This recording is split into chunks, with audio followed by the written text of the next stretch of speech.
കോവിഡിന് പിന്നാലെ അടുത്ത മഹാമാരി വരാനിരിക്കുന്നു എന്ന ചിന്ത എല്ലാവരിലും ഉണ്ടാകണമെന്ന സന്ദേശമാണിപ്പോൾ ലോകാരോഗ്യ സംഘടന നൽകുന്നത്. 2 കോടി മനുഷ്യരുടെ ജീവനാണ് കോവിഡ് കവർന്നത്.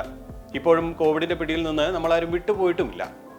കോവിഡ് മഹാമാരിയേക്കാൾ മാരകമായ വൈറസിനെ നേരിടാൻ ലോകം സജ്ജമാകണമെന്ന് ലോകാരോഗ്യ സംഘടനാ മേധാവി ടെഡ്രോസ് അദനോം ഗെബ്രിയോസ് വ്യക്തമാക്കുന്നതും അതുകൊണ്ട് തന്നെയാണ്. അടുത്ത മഹാമാരി തടയുന്നതിനുള്ള ചർച്ചകൾ ആരംഭിക്കേണ്ട സമയമാണെന്നും ജനീവയിൽ നടന്ന വാർഷിക ആരോഗ്യ അസംബ്ലിയിൽ അദ്ദേഹം വ്യക്തമാക്കി.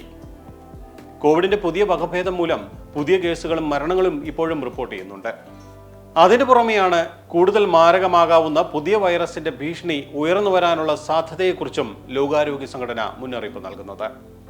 ജനങ്ങളെ വലിയ രീതിയിൽ ബാധിച്ചേക്കാവുന്ന 9 രോഗങ്ങളാണ് ഇതുവരെ ലോകാരോഗ്യ സംഘടന തിരിച്ചറിഞ്ഞത്. കൃത്യമായ ചികിത്സയുടെ അഭാവവും അതുപോലെ തന്നെ രോഗത്തെ പ്രതിരോധിക്കാനുള്ള ജനങ്ങളുടെ ശേഷിക്കുറവും വലിയ ദുരന്തത്തിലേക്ക് നയിച്ചേക്കാമെന്നും ലോകാരോഗ്യ സംഘടന വ്യക്തമാക്കുന്നുണ്ട്. കോവിഡ് സാഹചര്യത്തിൽ പ്രഖ്യാപിച്ച ആരോഗ്യ അടിയന്തരാവസ്ഥ ലോകാരോഗ്യ സംഘടന അടുത്തിടെ പിൻവലിച്ചിട്ടുണ്ട്.